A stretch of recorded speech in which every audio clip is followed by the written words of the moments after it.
काम लो, लेकिन 6 मिनट बाद चला जाएगा, एक बार देखना था 6-7 मिनट। हाँ तो रिवैल्यूएशन ना मालूम नहीं चल, देखो 10 मिनट। अच्छा देखो रिवैल्यूएशन करते समय क्या होता है, देखिए अब इसका टॉपिक्स लिखते हैं कि सर अगर हम रिवैल्यूएशन करते हैं फिक्स एसेट्स मैंने प्रॉपर्टी प्लांट और इक्विपमेंट का, तो 2 तरह का रिवैल्यूएशन होता है, अपवर्ड और डाउनवर्ड। तो इसका ना revaluation of property plant and equipment है क्या, तो स्टूडेंट बहुत ही खूबसूरत नोट लिखा रहा हूं, ये बहुत काम आएगा आपके आगे तक, सीए तक। लिखिए, it means a permanent, permanent, it means a permanent change in the value of assets, in the value of assets which result in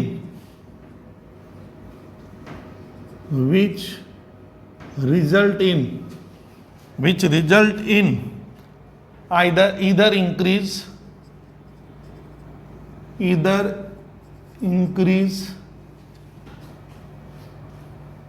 in the value of assets, in the value of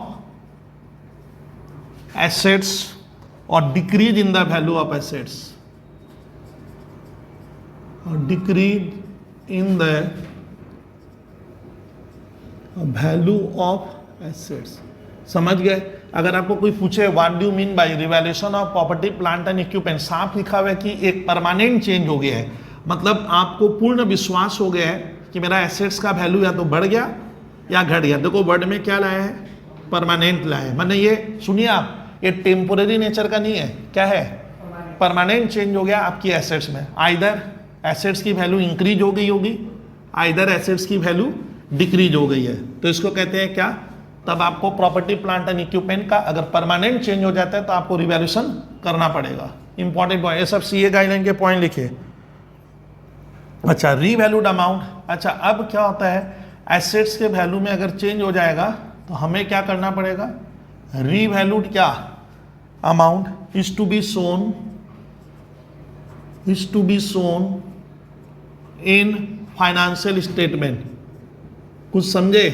जो हमने value हमारा अगर permanent change हो गया तो जो नया value आएगा, जो न्यू वैल्यू आएगी उसको हमको क्या करना होगा, बैलेंस शीट में आप वही दिखाएंगे। मान लीजिए एक फिक्स एसेट्स 1 लाख का था, हमने उसका रिवैल्यूएशन 1,20,000 कर दिया, तो बैलेंस शीट में क्या होगा, 1,20 दिखाना है। देखो लिख दिया हूं, तो गाइडलाइन कह रहे हैं कि रीवैल्यूड अमाउंट को हमारा बच्चा अब क्या करेगा, बैलेंस शीट में दिखाएगा। मैंने ट्रेडिंग पीएल और बैलेंस शीट का जो financial statement means trading PL, balance sheet, cash flow, तो उसमें आपको क्या करना है, रीवैल्यूड अमाउंट अब दिखाएंगे और ओल्ड वैल्यू का महत्व तो खत्म हो जाता है।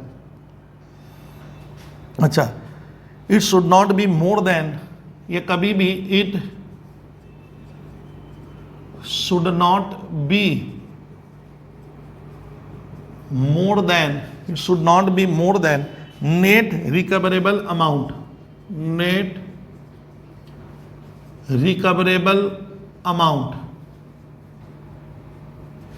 Net recoverable amount of property plant and equipment. अब देखिए मेरी बात सुने ना, जब हम रिवैल्यूएशन कर रहे हैं तो आप उससे ज़्यादा मत कर देना कि उसका जो पैसा बेच के क्या होगा, सेल करके जो आएगा उससे ज़्यादा रिवैल्यूएशन आप नहीं कर सकते। मैंने मान लो भाई एक प्रॉपर्टी प्लांट इक्विपमेंट 1 लाख का है, मैंने उसका रिवैल्यूएशन 1,20 किया, लेकिन खबर मिल रही है कि उस एसेट्स को अगर मैं डिस्पोज कर देता हूँ, क्या कर देता हूँ, बेचूंगा, तो 1,10 ही मिलेगा, तब ना आप तो रिवैल्यूएशन उससे भी क्या कर दिए, तो वो नहीं होना चाहिए। तो वही तो लिखा है, it should not be more than the क्या, नेट रिकवरेबल अमाउंट से क्या नहीं होगा, ज्यादा का आप रिवैल्यूएशन मत कर देना। अच्छा, इफ, ये बहुत ही इंपॉर्टेंट पॉइंट है, इफ रिवैल्यूएशन, अगर आप रिवैल्यूएशन करते हो, if revaluation is done then entire class, भैया मस्त पॉइंट है, पूरे अभी जो लिखवाए, then entire class of property plant and क्या equipment to which the assets belong, to which the asset belong to which the asset belongs should be revalued. समझे क्या? अरे ये समझ में आया झवर? बोल रहा है कि आप रिवैल्यूशन पूरे क्लास का करना पड़ेगा, मैंने इंटायर क्लास ऑफ, मैंने उस नेचर की जितनी भी क्या है पूरे क्लास ऑफ एसेट्स का क्या करना होगा, आपको रिवैल्यूशन करना पड़ेगा। जैसे एक होता है ना फिक्स एसेट्स, जैसे एक फिक्स एसेट्स के भीतर बहुत सारा है, फिर करेंट एसेट्स होता है, तो बोलता है इंटायर क्लास ऑफ एसेट्स का, entire class of products to which the assets belong, उसका पूरे का करेंगे, एक इंडिविजुअल आइटम का मैं नहीं कर सकता। ये क्लियर करना, पूरे इंटायर क्लास ऑफ एसेट्स का रिवैल्यूशन करना है। अच्छा, new revalued amount, new revalued amount, अभी आपने जो अमाउंट रिवैल्यूशन किया should not differ from, should not differ from fair value,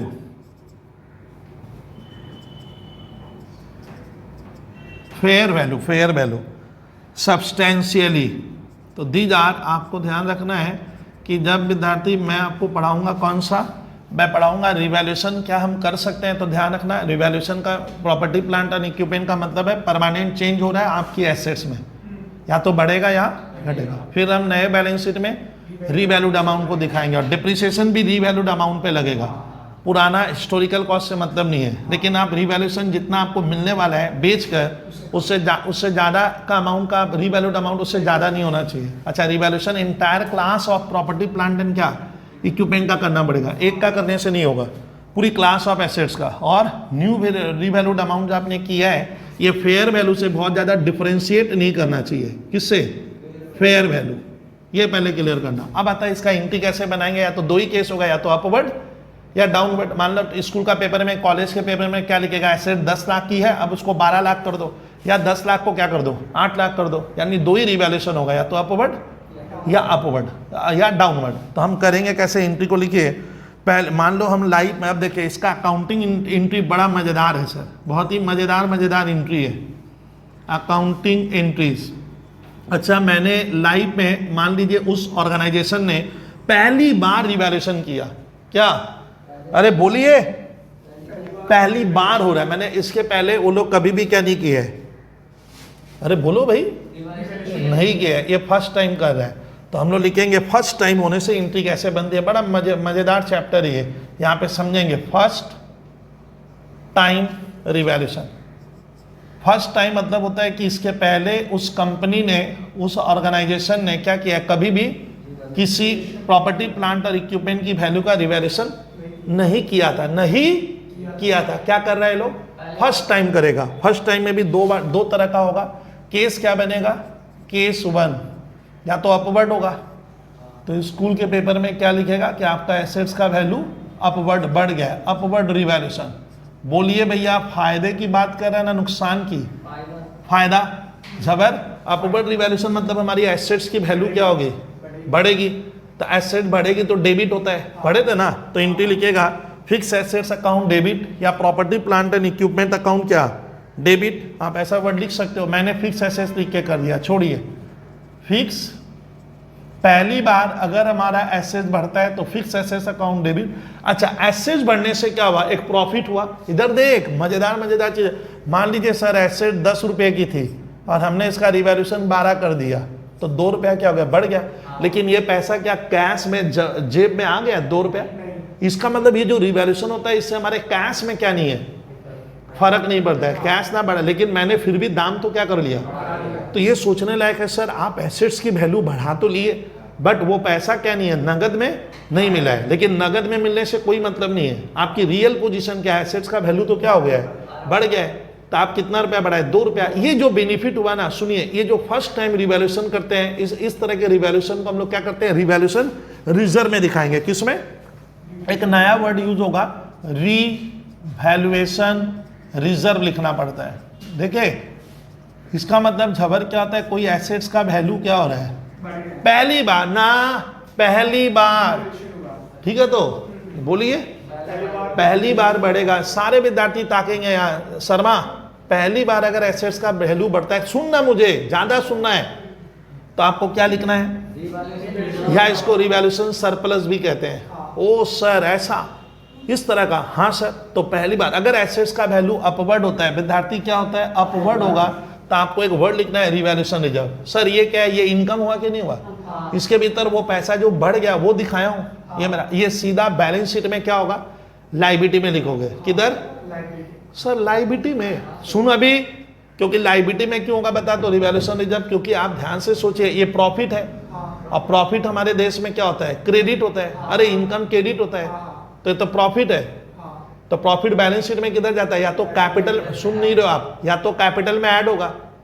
अरे प्रॉफिट तो कैपिटल में ऐड होता था, तो प्रॉफिट किधर जाएगा, लायबिलिटी वाली साइड में जाएगा। लेकिन इसको मैं कैपिटल में ऐड नहीं करके क्या किया, एक अलग नाम दिया, क्या, रिवैल्यूएशन रिजर्व हो गया। इसको रिवैल्यूएशन सरप्लस कहेंगे। सर छोड़िए, तो डाउनवर्ड हो गया, डाउनवर्ड रिवैल्यूएशन हुआ है, डाउनवर्ड रिवैल्यूएशन,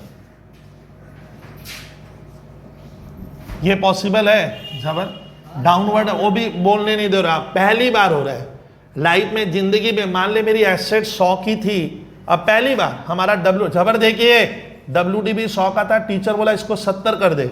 ओ सर डाउनवर्ड हो गया, डाउनवर्ड मैंने नुकसान ना फायदा, नुकसान होने से आपका एसेट्स बढ़ गया ना घट जाएगा, घटेगा। और नुकसान डाउनवर्ड होने से आपको रिवैल्यूएशन रिजर्व बढ़, अगर पहली बार डाउनवर्ड हो रहा है जिंदगी में, पहली बार हमने कोई प्रॉपर्टी प्लांट और इक्विपमेंट का पहली बार डाउनवर्ड किया है, तो नुकसान खाए, और नुकसान हमारे देश में क्या होता है, PL में चला जाता है। तो फर्स्ट टाइम डाउनवर्ड होगा तो आपको लिखना क्या होगा, PL अकाउंट डेबिट, कौन सा एसेट्स का हुआ, टू फिक्स एसेट्स अकाउंट, बस।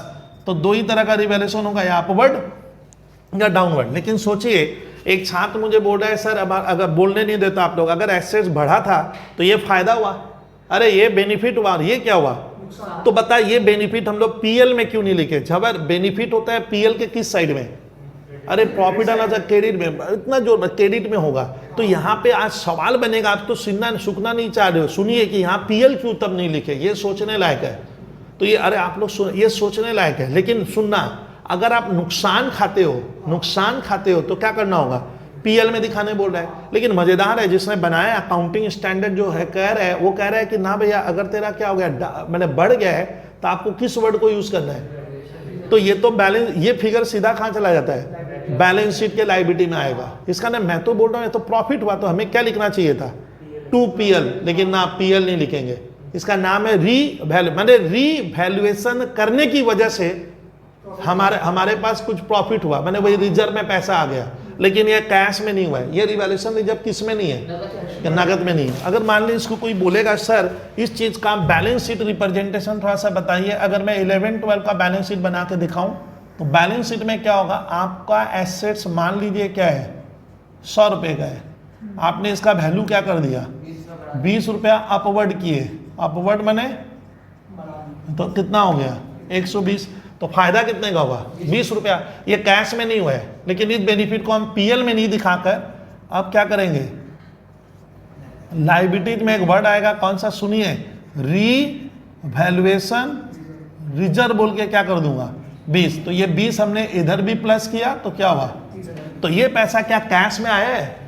तो this revaluation reserve actually reserve which is not realised in cash. ये पैसा हमें जबर नहीं, नगद रुपया नहीं है। कोई बोलेगा 20 रुपया का नोट दे क्योंकि दाम बढ़ गया है, मैंने इसको बेचा नहीं है, तो ये रिवैल्यूएशन रियलाइज्ड इन कैश है ना, नॉट रियलाइज्ड इन कैश है। हाँ कैश में नहीं आया, लेकिन आपको दोनों तरफ बढ़ा दिया, ये लायबिलिटी। लेकिन अगर मैं पहली बार गिराऊंगा, अगर एसेट्स क्या होगा, डाउनवर्ड होता है, पहली बार एसेट्स की वैल्यू 100 से कितनी हो गई, 80 हो गई, तो वो जो नुकसान खाए यहाँ लिखेंगे 2 क्या एसेट, मान लो 100 का था और अभी का दाम 80 है, तो कितना लॉस हुआ। अब बैलेंस शीट में क्या होगा, अब आपका यहाँ से अल्टीमेटली क्या होगा, नेट प्रॉफिट क्या होगा, कम आएगा, क्योंकि ये खर्च है, ये एसेट्स का 20 रुपया नुकसान हुआ, तो आपका NP गिर जाएगा, तो यहाँ पे NP क्या होगा, बैलेंस शीट में कम आएगा। अरे NP बैलेंस शीट में कम आएगा और एसेट बैलेंस शीट में 100 का नहीं दिखाकर 80 का दिखाएंगे, बात क्या हो जाती है बराबर। ये दो तरीका ध्यान रखो। तो ये होता है फर्स्ट टाइम जिंदगी में, अगर मैं पहली बार अपवर्ड डाउनवर्ड करूंगा तो ऐसे बनेगा। लेकिन सोचिए अगर मैं बाद में, फिर ये तो हो गया, अब मेरा बिजनेस झबर क्या है, चलते जा रहा है बिजनेस, फिर क्या हुआ, फिर कभी रिवैल्यूएशन करते हैं तो अब जो रिवैल्यूएशन हो रहा है वो क्या नहीं हो रहा है, पहली बार नहीं हुआ, हम पहली बार बोलने दीजिए, हम पहली बार एक बार रिवैल्यूएशन कर लिए थे अपवर्ड या क्या डाउनवर्ड कर लिए थे, लेकिन आगे आज से 2 साल 3 साल 4 साल 5 साल 6 साल बाद फिर से उसी एसेट्स का क्या कर रहे हैं हम, अपवर्ड या डाउनवर्ड कर रहे हैं, तो उसको कहते हैं सब्सिक्वेंट। सब्सिक्वेंट माने बाद में, पहली बार तो कर लिए थे आप, पहली बार जिंदगी में कभी भी होगा तो ऐसा, लेकिन बाद में अगर फिर करते हैं तो पॉइंट नंबर मैं बी में लिखवाऊंगा, अगर बाद में रिवैल्यूएशन होगा तो वहां पे एंट्री बनाने का ट्रेंड बदल जाता है। इसको कहते हैं सब्सिक्वेंट, सबसीक्वेंट क्या रिवैल्यूएशन। सब्सिक्वेंट मतलब एक बार आप कर लिए थे फिर झबर बाद में, अरे बाद में अब कभी भी हो ना, आप मान लो पहली बार एक बार बढ़ा दिया क्या घटा दिए, फिर आगे जाकर उसी एसेट्स का क्या हुआ वापस यानी रिवैल्यूएशन हम कर सकते हैं बाद में। तो बाद में करने से ना बहुत से नियम आपको फॉलो करना होगा एएस के हिसाब से। देखिए बाद में क्या क्या होगा, देखिए मेरे को बहुत तसल्ली से सुनना, ये एक मस्त आपको चार्ट बना लेनी है, ये देखोगे जिंदगी भर याद रहेगा, नहीं तो बुक से फंस जाओगे। देखिए अब सब्सिक्वेंट रिवैल्यूएशन में मैं लिख रहा हूँ फर्स्ट, अब देखो पहले लिख रहा हूँ, आप लिखिए first revaluation FIRST, first revaluation, पहली बार हमने क्या किया था। फिर सब्सिक्वेंट रिवैल्यूएशन, सबसीक्वेंट क्या लिख रहा हूं रिवैल्यूएशन, रिवैल्यूएशन, और फिर उसके बाद लिखना है हमें एंट्री। एंट्री माने जर्नल क्या बनाओगे। अब सुनिए, जब भी कोई फिक्स एसेट्स का हम झबर क्या करते हैं, एक बार रिवैल्यूएशन हो गया था, या तो बढ़ गया या घट गया होगा, लेकिन उसी एसेट्स का उसी प्रॉपर्टी का बाद में अगर हम रिवैल्यूएशन करते हैं तो विचित्र पोजीशन होगी।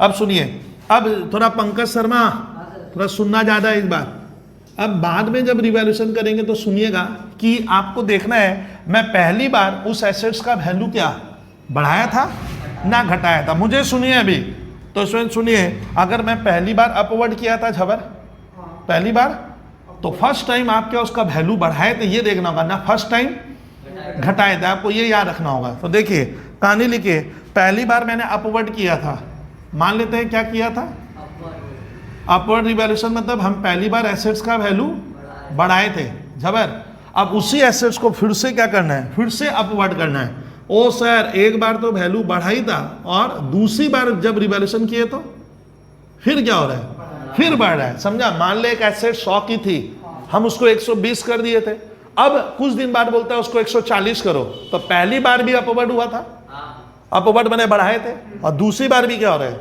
अपवर्ड हो रहा है, तब दिक्कत नहीं होगा।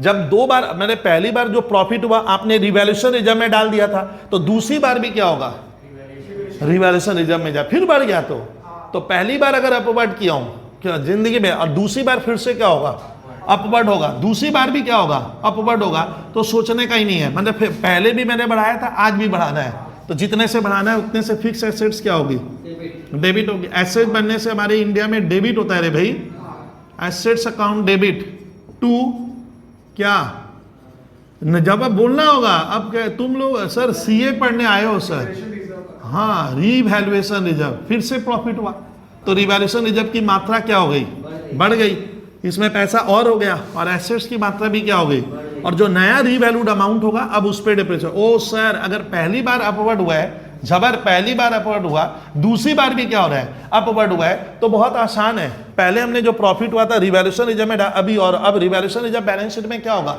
और बढ़ जाएगा, अरे और बढ़ जाएगा, और फिक्स एसेट भी क्या होगा बढ़ जाएगा। ओ सर ये ऐसे लिखना, समझ में आ रहा है।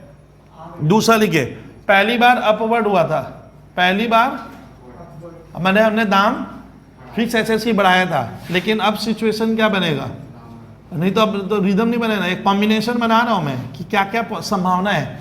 तो झबर हमने पहली बार एसेट्स को बढ़ाया था, अब दूसरी बार घटा रहे। अब सुनिए, जिस एसेट्स को हमने सर बढ़ा दिया था 100 रुपये का मान लो 120 किए थे, तो आप 20 रुपया बढ़ाए थे अपवर्ड में, और वो पैसा किस में डाले थे और वही एसेट बाद में क्या हो गया घट गया, तो आप नुकसान खा रहे हो, आप नुकसान खा रहे हो, घटा है ना दूसरी बार। तो ये तो पक्का है कि नीचे क्या आएगा, ये तो पक्का है कि एसेट्स की वैल्यू गिर रही है, तो अपने लिखेंगे to fix assets account, assets का वैल्यू गिर गया, लेकिन वो जो नुकसान हुआ, अच्छा फर्स्ट टाइम अगर वैल्यू गिरता है तो वो नुकसान कहाँ डाल देते हैं हम, पीएल में, लेकिन इसमें पीएल में नहीं डालेंगे।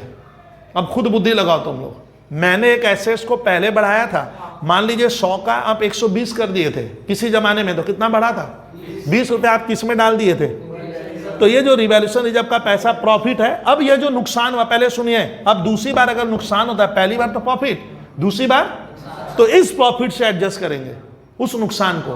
यानी मेरा नुकसान अगर 20 रुपए तक हुआ है, दूसरी बार मैंने 20 बढ़ाया था, तो मुझे डर नहीं है, मैं इसी पैसे को क्या कर लूंगा, यूज कर लूंगा, तो रिवैल्यूएशन रिजर्व आएगा। और उससे ज्यादा लॉस हो गया तो तब पीएल जाएगा, तब पीएल जाएगा, तब पीएल में जाएगा। लिखिए स्टूडेंट, ठीक है। तो रिवैल्यूएशन रिजर्व डेबिट होगा,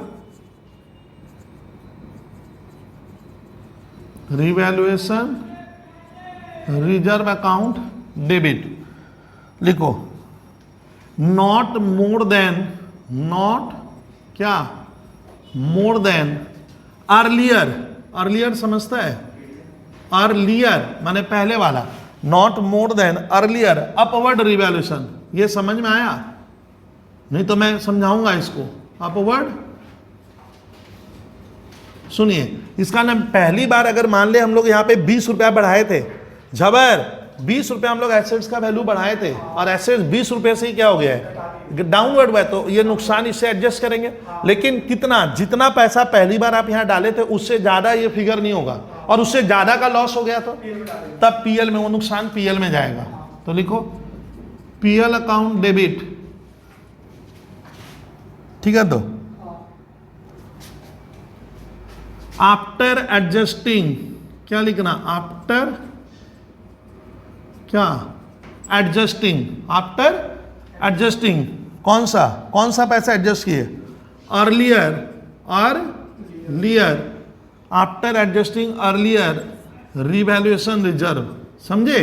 वो पैसा पहले क्या कर लिए, यूज कर लिए 20 रुपया, यूज करने के बाद भी अगर बचे, बस ये दो सिचुएशन हो सकती है। मैंने सुनना पंकज शर्मा, एक एसेट्स हमने पहले बढ़ाई थी और आज भी बढ़ रही है, तो पहले वो जो प्रॉफिट हुआ रिवैल्यूएशन रिजर्व वाले बॉक्स में लिखे थे, आज भी क्या होगा, लेकिन जो पहले बढ़ाए अगर वो क्या हो जाए, वो घट रहा है, तो बुद्धि लगाना पड़ेगा कि पहले आपका जो प्रॉफिट हुआ था कितना रुपया, उस रुपए को पहले क्या करो, खत्म कर दो, और खत्म के बाद भी एसेट्स और ज्यादा गिर गया, और तब ना तब कहां से एडजस्ट करेंगे, तब पीएल अकाउंट इस साल का, सुनना, इस साल का जो प्रॉफिट निकालूंगा वो नुकसान वहां से क्या कर लेंगे, भरपाई कर लेंगे। मैंने मान ले मेरा पहले मैं 100 का 120 किया था, तो कितना बढ़ा, 20 रुपया, और बाद में मैंने क्या किया, 120 के एसेट्स को मान लो मैं 90 कर दिया, तो कितना घटा, 30, तो 20 रुपए का नुकसान है जो पहले प्रॉफिट हुआ ना, उससे भरपाई करेंगे, और 10 रुपया पीएल से करना होगा।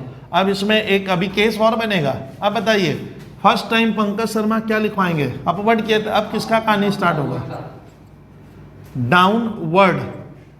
पहली बार हम लोग एक एसेट्स का वैल्यू गिराए थे, वो गिरने से कहाँ गया, वो लॉस पीएल के डेबिट में लिख दिए थे। दूसरी बार भी डाउनवर्ड हुआ, दूसरी बार भी मैंने एक एसेट्स को आप 2 बार लगातार क्या किए, घटाए, तो फिर जो नुकसान होगा किस में जाएगा, वो तो सिंपल है, उससे आपका, ये देखो आप लोग पकड़ लियो, तो PL account debit, PL account debit, और टू सब है।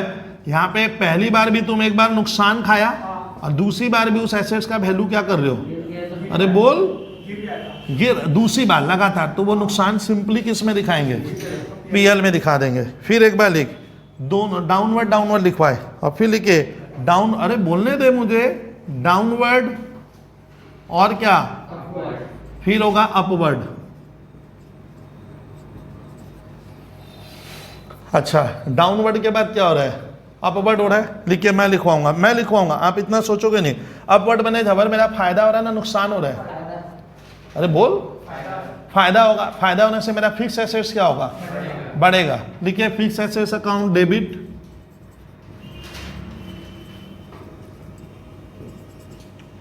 Fix assets account debit to PL account. बोलो ये पीएल क्यों लिखे, सर आप तो बोले, बोलने दीजिए, अपवर्ड होगा तो रिवैल्यूएशन रिजर्व होगा, तो अरे जब 100 का एसेट्स 120 कर दिए तो मेरा 20 रुपया बढ़ा, तो वो होता है रिवैल्यूएशन रिजर्व। लेकिन क्यों नहीं कि पहले मैंने घटाया था, उसी संपत्ति को मैंने एक बार पहले घटाते समय क्या हुआ था मेरा, लॉस हो गया था। तो जहां तक वो लॉस हुआ था ना, उसको अब वापस प्रॉफिट क्या करना होगा, बढ़ाना पड़े। एक बार तो घटा दिए, पहली बार तुम झबर घटाया है, मान ले आप 100 की एसेट्स को पहली बार 80 कर दिए थे, तो आप पीएल में क्या लिख दिए, बोले बबलू भैया मेरा 20 का लॉस हो गया। अब वही एसेट्स 110 कर रहा है, वही एसेट्स, उसको झबर को कहने दे, झबर ये एसेट्स 110 कर रहे हैं, तो फायदा कितने का हुआ,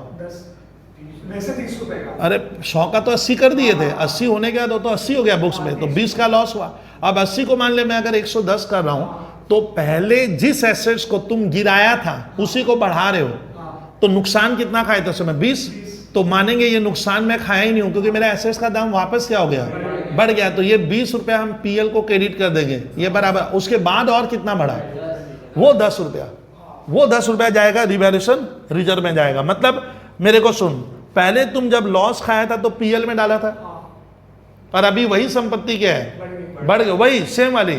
तो उस लॉस को कहाँ लिखे थे हम, पीएल में, तो वो लॉस हम हटा देंगे, तो नीचे क्या लिख दूंगा, 2PL। मतलब वो नुकसान फिर से क्या हो गया, बराबर। इधर भी लॉस खाए, फिर उसी को तो 20 तक करेंगे, और अगर उससे ज्यादा क्या हुआ है, उसके बाद भी कुछ बढ़ा हुआ है, तो तब रिवैल्यूएशन रिजर्व होगा। ये बहुत सोचना पड़ेगा आपको, है तो इजी।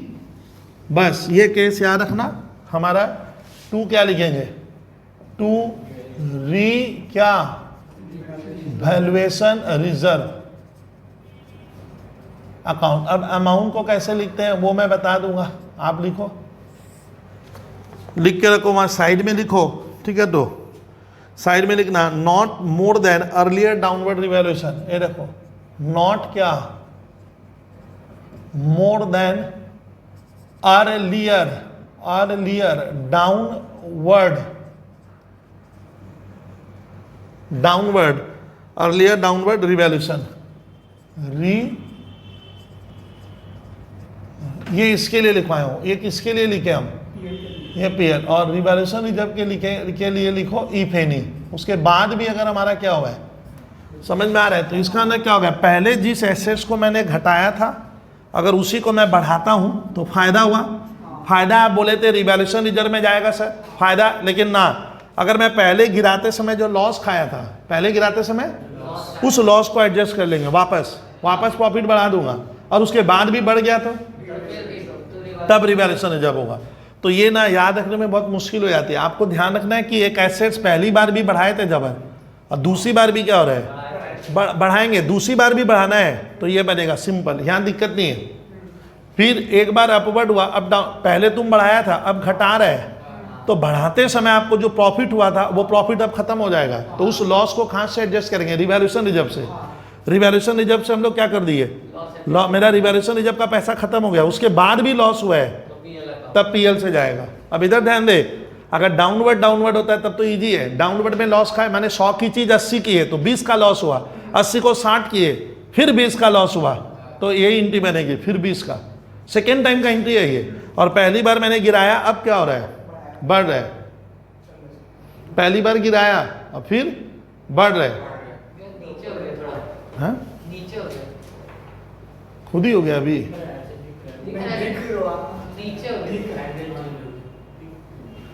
ना दिख रहा है,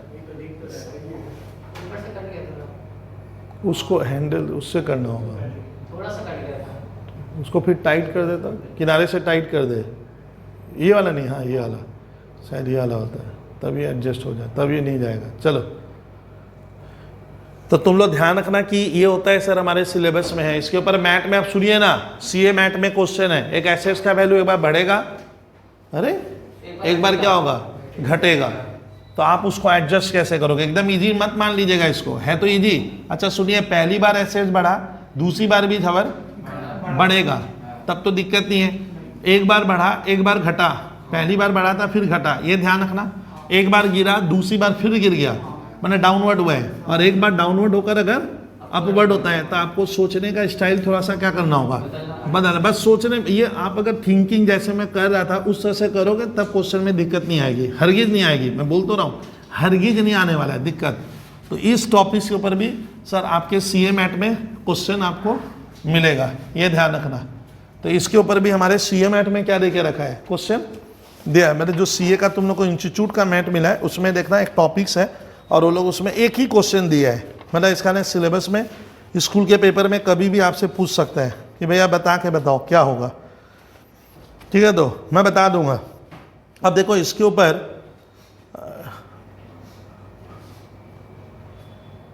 अच्छा, अब देखना स्टूडेंट, इसमें एक क्वेश्चन लिखा हुआ है कि बहुत ध्यान से सुनना होगा। कल मैं क्या 30 नंबर कराया था 30? हाँ, अब सुनिए ना, प्रॉब्लम 30 वही एसीए मैट में भी हो सकता है। मेरे मैट का कितना नंबर है? प्रॉब्लम नंबर 30 सीए फाउंडेशन का क्वेश्चन है, सॉल्व कर देंगे सर। देखिए लिखा है कि ये मशीन और कॉस्ट ऑफ 12 लाख।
सुनना होगा।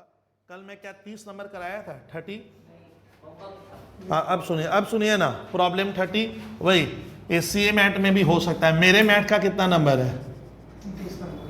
प्रॉब्लम नंबर 30 सीए फाउंडेशन का क्वेश्चन है, सॉल्व कर देंगे सर। देखिए लिखा है कि ये machine of cost of 12 lakh is depreciated straight line assuming 10 years working life. एक एसेट है जिसका कॉस्ट है 12 लाख और उसका डेप्रिसिएशन 10 साल में दिखाना है और रेजिडुअल वैल्यू 0 है। रेजिडुअल वैल्यू तो 12 लाख का मशीन का 10 साल लाइफ होगा तो 1,20,000 करके डेप्रिसिएशन होगा। फिर लिखा at the end of the 3rd year the machine was revalued upward. Machine को क्या करो, तो पहली बार हो रहा है ना, ये लाइफ में पहली बार बना। हम तो ऐसे 12 लाख में खरीदे थे। टीचर कहते हैं 3 साल बाद टीचर को याद आ रहा है, यानी कंपनी को याद आ रहा है कि इसका वैल्यू क्या किया जाए, 60,000 से बढ़ा दिया जाए। तो हम लोग वैल्यू क्या कर देंगे, बढ़ा देंगे। तो बढ़ाएंगे तो कौन सा, फर्स्ट टाइम बढ़ रहा है ना, फर्स्ट टाइम बढ़ने से वो जो प्रॉफिट हुआ उसको मैं लिखूंगा रिवैल्यूएशन रिजर्व, मैंने एसेट्स अकाउंट डेबिट। और बोलता है कि अब जो बढ़ाने के बाद बोलता है remaining useful life of the asset. अब माना जाता है कि एसेट्स कितने साल चलेगी, थर्ड ईयर के बाद अपवर्ड तो रिवैल्यूएशन हुआ, और ये भी कह रहे हो कि अब एसेट्स की लाइफ कितनी रहेगी, 9 साल बचेगी, जबकि खरीदते समय कितना था, 10 साल था। तो इसको सर अगर मैं लेजर के शेप में, बोलता है calculate depreciation for the fourth year, है तो इजी, लेकिन सर अगर मैं इसको लेजर में बनवा के आपको दिखाऊंगा तो आपको बड़ा इजी लगेगा। हमारा एसेट्स कौन सा बनेगा, मशीन है। तो देखिए ये 3-4 मिनट का क्वेश्चन है, इसमें कोई परचेज सेल तो है नहीं। ये देखिए मशीनरी क्या लिखा मैंने, अकाउंट। अब थोड़ा ध्यान दीजिए फटाफट, मशीनरी अकाउंट कॉस्ट से assuming life at the end of the third year. तो ये मेरा कौन सा ईयर हुआ, यहाँ ईयर ऐसे लिखोगे, डेट में लिखो first year to bank account, कितने में खरीदे, 12 लाख। इधर क्या होगा, फर्स्ट ईयर, और एंड में क्या होगा, बाई डिप्रिसिएशन अकाउंट। एसेट्स का कॉस्ट कितना है, 12 लाख, स्क्रैप वैल्यू नील, वही तो, और बाय लाइफ ऑफ एसेट्स 10 बोला है। यही तो फॉर्मूला तो यही है स्ट्रेट लाइन में, cost minus scrap value by life of assets, इस पे निकलेगा। तो डिप्रिसिएशन मेरा फर्स्ट ईयर का क्या हुआ, 1/20, और बाई बैलेंस सीडी कितना आएगा, सुनिए सुनिए जल्दी जल्दी हाथ चलाइए अब। हाँ 12 लाख, 12 लाख।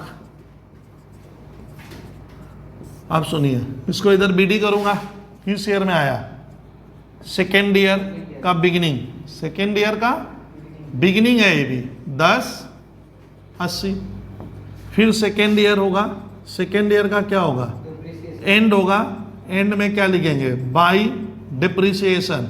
स्ट्रेट लाइन पे होगा तो झबर क्या होगा, 1/20 तो होगा, यही तो मैं कह रहा हूं, 1/20 तो होगा, by balance CD, balance CD में बचेगा कितना हो गया, 10,80,000 दोनों साइड। कितना ईयर का कहानी खत्म, सेकेंड ईयर का खत्म। अब थर्ड ईयर, थर्ड ईयर यहां पे मैं लिखूंगा third year to balance brought down, to balance brought down कितना, 9,60,000। अब सुनिए इधर थर्ड ईयर में क्या होगा, by by dep, by depreciation कितना बोला है। अब सुनना, मैं पढ़ लूं, अब सुनिए कितना लिखोगे तुम लोग, 1/20 मैं बता दूंगा पंकज शर्मा। अरे तुम यहां ध्यान देना, बाई बैलेंस सीडी कितना, 8 लाख। अब सुनिएगा 9,60। अब बोला है कि थर्ड ईयर जब बीत गया है, इसका ना थर्ड ईयर के बीतने के बाद हुआ है, अब इस एसेट्स का दाम क्या कर दो आप, बढ़ाने बोला है। फोर्थ ईयर में क्या लिखूंगा, to balance BD, balance BD कितना, 8,40। अब देख थर्ड ईयर बीतने के बाद तो हम लोग मानेंगे कि क्या फोर्थ ईयर के बिगिनिंग में इसका दाम क्या कर दो, अब बोलता है assets was revalued upward by 60,000, इसका वैल्यू 60,000 से बढ़ाना है। पहली बार हो रहा है ना लाइफ में यह घटना, ना दूसरी बार हो रहा है। तो fix assets account debit to क्या, अरे जन एंट्री बना तो झबर कितना, 60। और बोलते हैं अब बता, और लिखा है कि रिवैल्यूएशन करने के बाद द रिमेनिंग यूजफुल लाइफ रीएसेट, अब माना जा रहा है कि एसेट्स 9 साल ही चलेगी। यानी इसमें दो चीज हुआ, एक क्या होगा, एसेट्स का वैल्यू भी बढ़ाने बोला, और बोलता है मानो अब यानी लाइफ भी क्या हो गया, पहले लाइफ कितना था, अब यहां से 9 साल चलेगा यहां से। तो हमें इस चीज को क्या करना होगा, कल बताए थे ना, उस एसेट्स का जो WDV होता है उसको अब रिमेनिंग लाइफ में हमें खत्म करना होगा। तो फोर्थ ईयर का डिप्रिसिएशन क्या होगा, समझे, फोर्थ कितने पे करेंगे, 9 लाख। क्या हो गया बोल, तो 9 लाख क्यों हुआ, ये दोनों को एसेट बढ़ गई, और यहां से रिमेनिंग लाइफ क्या है 9, तो 1 लाख आएगा फोर्थ ईयर का। और बाई बैलेंस सीडी, ये सवाल अपना कंप्लीट हुआ। बराबर कीजिए, बराबर कीजिए।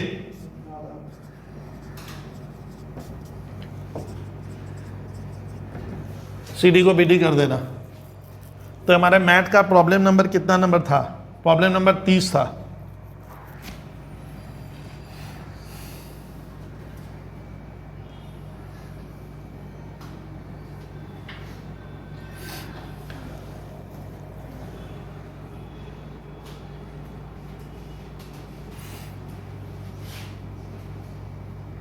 किए पूरा वाला, ये वाला कर ले। अब मैं, अरे ये हो गया ना। अब इसके ऊपर ध्यान देना, ये बनाए और ये ऐसा क्वेश्चन एक सीए मैट में जो है वो देख लेना, या तो ये सीए मैट का ही होगा या नहीं भी है तो देख लेना। अरे एक क्वेश्चन तो है, नहीं देखोगे तो क्या, सीए मैट के बिना आगे ही नहीं बढ़ना आपको। मैं कितनी बार बोल रहा हूँ, सीए मैट और मॉक पेपर, तो ये मैं रेज कर दे रहा हूँ। अच्छा, ये एसेट्स हमने पहली बार बढ़ाई 60,000 से, सुनिए फायदा हुआ, उसको रिवैल्यूएशन रिजर्व या रिवैल्यूएशन सरप्लस कहते हैं, और ये बैलेंस शीट के कहाँ चला जाएगा, लायबिलिटी में। और रिवैल्यूएशन रिजर्व हमारा कैश में नहीं आया है, ये पैसा नकदी नहीं है। कोई बोलेगा बबलू भैया नकदी रुपया दिखा दोगे आप, तो मैं इसमें नगद, अरे मैं झबर बेचा खाऊं, पैसा जेब में, मैं तो खाली वैल्यू को क्या कर दिया, बढ़ा दिया, तो नकदी रुपया नहीं, यानी ये पैसा हमें कैश प्रॉफिट नहीं हुआ है, नगद में पैसा आया नहीं है। अब मान लीजिए इसके ऊपर एकदम हाई ग्रेड क्वेश्चन में दे दिया हूं, नॉर्मली इस तरह का सीए में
आया नहीं है। अब मान लीजिए इसके ऊपर एकदम हाई ग्रेड क्वेश्चन में दे दिया हूं, नॉर्मली इस तरह का सीए में मैट में नहीं है, लेकिन मैंने डाला है 31 same question upward downward revaluation का। अब मैं इसको फास्ट करा दे रहा हूं, सुनिए, इसको सुनना होगा। लिखा है मेचिना limited acquired a machine 1 April 2012 from Japan at a cost of 8 lakh including import duty 50,000। कहानी को स्ट्रेट लाइन में पहले व्यक्त करेंगे। बोलिए झबर, कौन सी लिमिटेड, मेकिना लिमिटेड ने क्या किया, एक एसेट्स 1/4/12 को पहली बार खरीदा, पी फॉर परचेज, 8 लाख रुपया लगा है, उसमें इंपोर्ट ड्यूटी लगी है। कौन सी ड्यूटी, इंपोर्ट ड्यूटी क्या है, जब आप बाहर से लाते हो तो ड्यूटी देना पड़ता है, तो वो लग गया 50, और उसमें जुड़ा हुआ है, तो हमें अलग से क्या नहीं करना है, उसमें लिखा है इंक्लूडिंग। सुनिए, द मशीन, इसको स्ट्रेट लाइन मेथड पे दिखाना है, स्ट्रेट एसएलएम मैंने स्ट्रेट लाइन मेथड पे डिप्रिसिएशन करेंगे। इसका यूजफुल लाइफ 10 ईयर है, मैंने एसेट्स कब तक चलेगी, YRS 10 ईयर इसका यूजफुल लाइफ है, और इसका रेजिडुअल वैल्यू है, रेजिडुअल वैल्यू, मजा आएगा एक क्वेश्चन बनाकर। इसका रेजिडुअल वैल्यू कितना है, 20,000 है, हो गया। अब ये ईयर कब झबर हमारा बंद हो जाएगा, जब तक मेरी तरह अकाउंट्स ऐसे नहीं बनाओगे ना, जिंदगी में स्ट्रेट लाइन के बिना नहीं। और आपको तो फास्ट दौड़ना है वहां पे।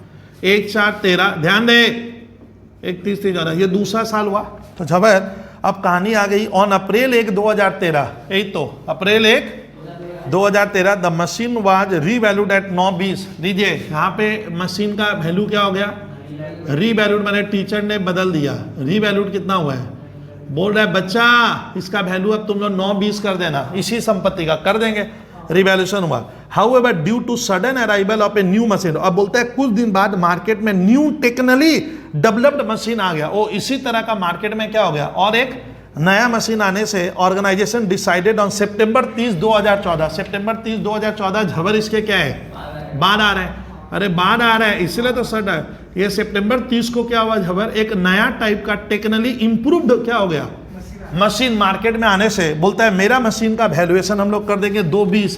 फिर से क्या हुआ झबर, अब बोलता है टीचर बोलता है ना ना ना, हम लोग का मशीन का रीवैल्यूड अमाउंट अब क्या हो जाएगा, यानी जबरदस्त क्या खा रहा है, लॉस। बोलता है उसका दाम जो ऐसे 9-20 अभी बोल रहे थे, अब सीधा कितने चले गया, 2-20। तो यहाँ पे रिवैल्यूएशन 2 बार हुआ, एक बार पहले भी, एक बार यहाँ भी। अब सुनिए ना, 9-20 होने के बाद लिखा है एज्यूमिंग, बोलता है आप ये मान लो रिमेनिंग यूजफुल, अच्छा यूजफुल लाइफ में, लेकिन यहाँ से अब ये एसेट्स कितने साल चलेगा, तो जो जैसे चल जाता है, बोलता है यूजफुल लाइफ जो 10 साल हमने सोचा था ना झवर, तो यहाँ मेरे को बोल रहा है ये ऐसे 10 साल चलेगी, यहाँ से सोचेंगे तो 9 साल चलेगी, यहाँ से सोचेंगे तो 8 साल चलेगी। तो बोलता है यूजफुल लाइफ इसका कितना बचा है, वो ऐसे ही चलेगा, इसमें चेंज मत कीजिएगा। और स्क्रैप वैल्यू जो सोचे थे 20,000 वही मिलने वाला है। ओ ये जो संपत्ति अभी रीवैल्यूड का है तो वही वाली संपत्ति, तो स्क्रैप वैल्यू में भी क्या नहीं होगा, चेंज नहीं होगा। तो बोलता है आप क्या कीजिएगा, required to pass necessary journal entry. बोलता है आप जर्नल एंट्री बना दो सितंबर 30, 2014 तक का, और बनाकर बुक्स जबकि 31 मार्च को क्लोज होता है। तो चलिए हम इसका जर्नल रिफ्लेक्ट कर देता हूँ, बहुत ही इसमें अपवर्ड डाउनवर्ड सब कुछ मिल जाएगा। लिखिए जर्नल एंट्री फटाफट। झबर पहली संपत्ति कब खरीदे, 2012 अप्रैल 1। वर्ड होगा क्या, क्यों भैया, मशीन आ रहा है, परचेज किया machinery account debit to bank account.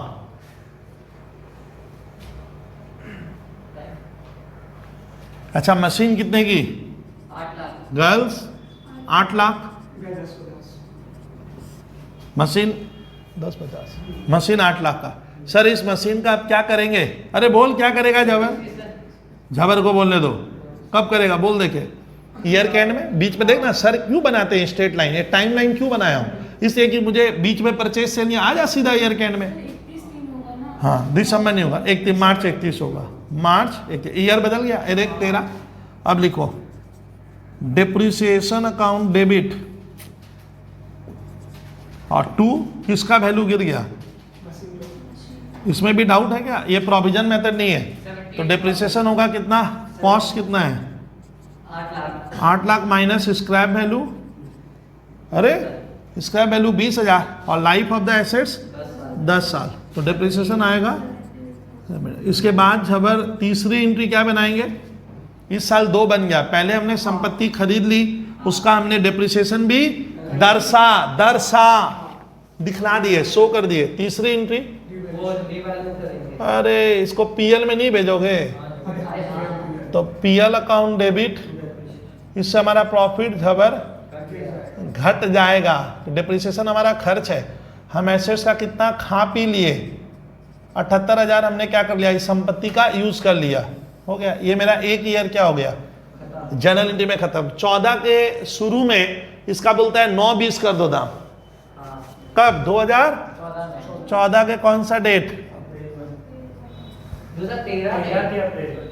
13 को अप्रैल 1 को, ना रुक ना, मैं पढ़ लूंगा एक बार। हाँ अब बता 9-20 झबर करेंगे तो इस एसेट्स का दाम तो क्या हो गया, वहां था देख, बॉयज गर्ल्स 8 लाख था, वहां बोलता है 9-20 करो, तो अब पहली बार अपवर्ड रिवर्सन है, दूसरी बार हो रहा है, तो ये जो फायदा हुआ लिखिए मशीनरी अकाउंट डेबिट 8 लाख के हिसाब से बढ़ाएंगे, टू इधर ध्यान दो, to revaluation reserve, to revaluation reserve account. अब झबर वो संपत्ति हमारी कितने की होगी, 9-20 का हो जाएगा, जबकि मेरे लिए कितने का था 8 लाख, और डिप्रिसिएशन कितना हुआ 78। तो आज का सुनना झबर, ये एसेट्स अब यहाँ 8 लाख की नहीं है, यहाँ कितना हो गया, 8 लाख से कितना घटाओगे 78, तो डिप्रिसिएशन हो गया, तो हमारा वास्तविक दाम तो इतना है, और मैं उसको 9-20 में लेकर गया हूं। अरे 1 लाख, अरे अब मैं बात नहीं करूंगा, मुझे सवाल का आने दीजिए। ये सुनिए झबर, जो एसेट्स अभी 9-20, सुनना यहाँ सुन, 9-20 अभी का दाम है, और उस दिन दाम क्या था, मैं थोड़ा खटा कम हूं, 8 लाख से क्या करोगे, ये ब्रैकेट में लाना पड़ेगा ना, तब ना। अब इससे इसको घटाकर फिर इससे इसको माइनस करेंगे, तो एसेट्स की वैल्यू कितनी बढ़ गई। अच्छा अब ये एसेट्स कितने का माना जाएगा इस साल मालूम है, अरे बोल भाई, हाँ अब ये 920 की हो गई है, हमने दाम बढ़ा दिया। देख यहाँ दिखाऊं, सुनिए, आप नहीं समझे तो समझिए, 8 लाख की संपत्ति थी, उस पे 78 क्या हो गया, डिप्रिसिएशन का आज का वैल्यू क्या आया? आज का डेट का वैल्यू निकल गया बोल। 7,22,000। अब 7/22 को मैंने क्या कर दिया? 9/20 का। अब समझा? तो बड़ा एकदम सिंपल, यही तो किया यहाँ पे। 9/20 मुझे मालूम चल गया, दाम बढ़ा है सर ऐसे, तो ये हो गया। अब मेरा क्या होगा इस साल भी? क्या होगा अब तो? और पूछो इस साल का डिप्रिसिएशन, अरे बोलने दे अभी। 2014 मार्च 31 सीधा डिप्रिसिएशन। Debit to machinery.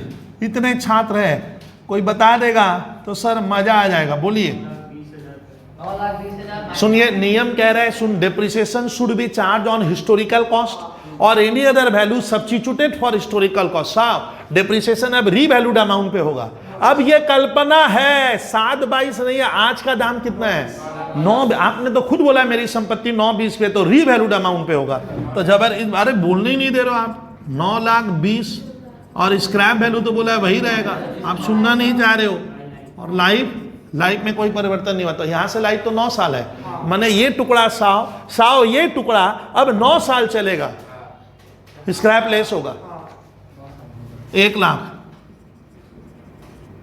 अब इसको पंकज शर्मा कोई प्रॉफिट लॉस अकाउंट भेजेंगे ना? हाँ सर। अरे बोलना। ये अपना लॉस है। हाँ, डिप्रिसिएशन लॉस नहीं है, हम फायदा लिए भाई, हाँ। फायदा लिए। अब सुनिए, ये हो गया 2014 में। सर कहानी में ट्विस्ट लाया है 30/9/14 को। लो जबर क्या 30/9/14 को फिर क्या हुआ है? इसका बोलता है इस संपत्ति का रिवैल्यूएशन कर दो। आप फिर से क्या करने बोला है? तो रिवैल्यूएशन हमें फिर से करना होगा। तो आप पहले इतनी कहानी को पूरा पक्का समझ गए कि कुछ नहीं था। आपको ध्यान रखना है यहाँ पे लाइफ 9 हो जाएगी और नियम कहता है कि डिप्रिसिएशन हिस्टोरिकल कॉस्ट पे होता है, या फिर जितना आप उसका डिप्रिसिएशन लेस करके करोगे, या फिर जो रीवैल्यूड अमाउंट हो गया। तो अब ये संपत्ति इस साल 8 की नहीं है, 9/20 और स्क्रैप वैल्यू भूल जाएगा। इसको बोला है स्क्रैप वैल्यू चेंज है, तो बेचने पे कितना मिलेगा? 20,000। अब ये 9 लाख हमारा कितना साल चलेगा? 9 साल। लेकिन आप इसका यहाँ पे छेड़छाड़ फिर कर दिए, 30/9 का फिर इसको क्या कर दिए? तो लेकिन उसके पहले कितना महीना यूज हुआ? 6 महीना। अब झबर मैं यहाँ लिख रहा हूँ, एंट्री कहाँ मिटा दे रहा हूँ। अब आगे बढ़िए विद्यार्थी। अब हमारा कहानी किस ईयर का स्टार्ट हुआ? झबर कहानी किस ईयर का स्टार्ट हुआ? कहानी स्टार्ट हुआ 2014 का। 2014 में भी सीधा कब?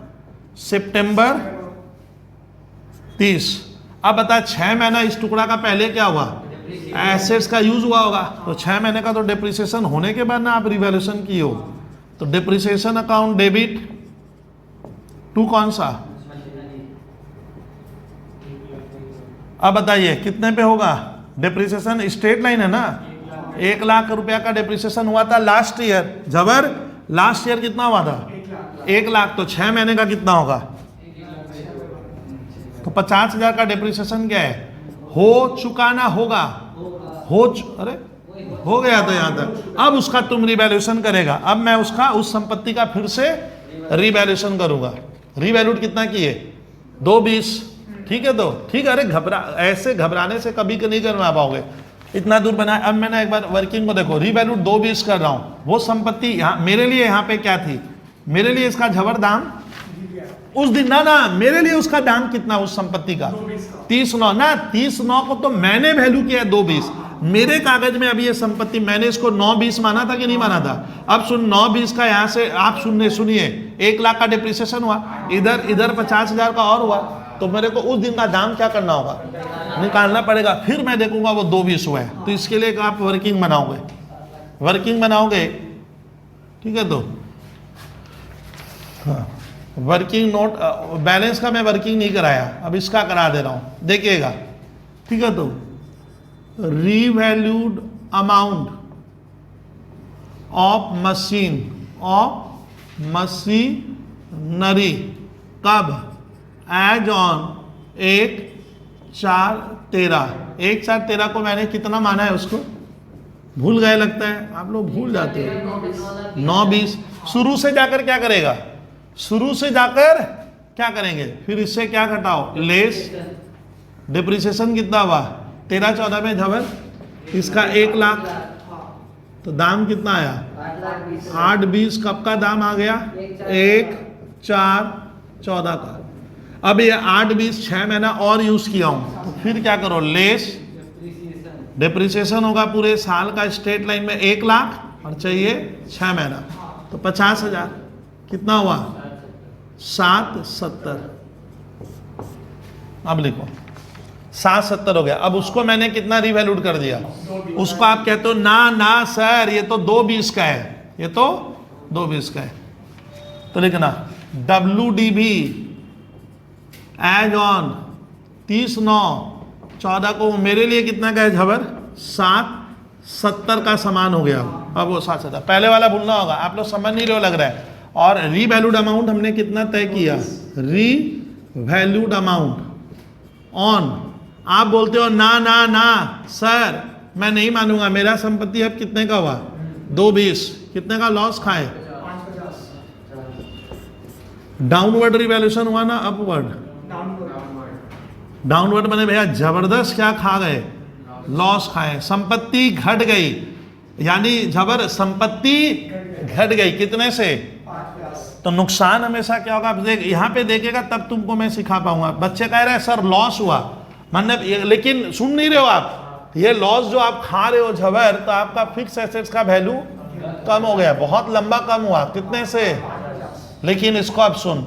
अच्छा ये बता, पहली बार डाउनवर्ड कर रहे हैं लाइफ में ना, बोलने दीजिए ना, इसके पहले कुछ हुआ था, हाँ ये पहली बार डाउनवर्ड नहीं हुआ, पहली बार डाउनवर्ड होने से पीएल आपका लॉस खा गए, सीधा पीएल में जाएगा। अब हो सारे ना ना ना ना सर हमने पहली बार क्या कर दिया था, अपवर्ड में कुछ मुनाफा कमाए थे, तो ये अभी जो लॉस हो रहा है, जो पहले आप मुनाफा कमाए अपवर्ड करने से, वो पैसा खत्म करो। तो पहले बार देख कहीं रिवैल्यूएशन रिजर्व आया था, उसको कहने दे झबर को, पहली बार देख हम जब बढ़ाए थे ना दाम, तो एक रिवैल्यूएशन रिजर्व 1 लाख कितने का आया था ना, 1,90,000। हाँ वो जो सुनना, वो पहले हम कमाए थे, तो वो नुकसान, वो पैसा जो रिवैल्यूएशन रिजर्व उसको पहले खत्म करो, और उसके ऊपर कोई लॉस होगा तो वो पीएल में जाएगा, तो वो रिवैल्यूएशन रिजर्व क्या हो गया, खत्म हो जाएगा। उस डब्बे का पैसा क्या कर, अरे पैसा पैसा क्या कर ले, निकाल ले। अरे रिवैल्यूएशन रिजर्व मान ले एक अमाउंट है, कितना नुकसान को भरपाई कर देगा ये, 1,98,000। उसके ऊपर जो हुआ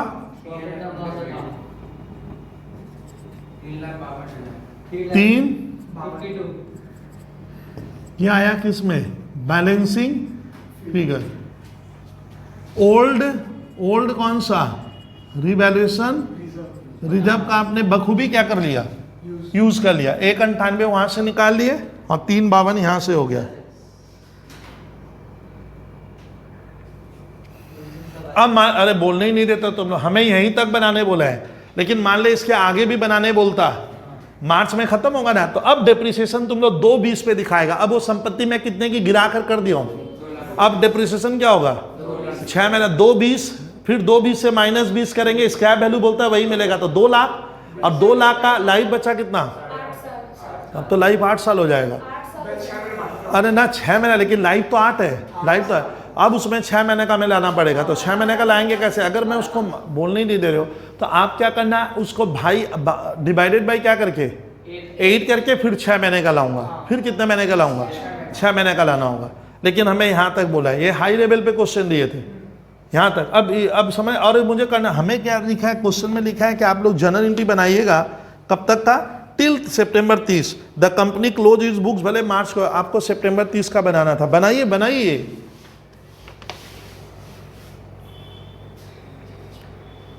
$32 एक्सचेंज ऑफर होमवर्क,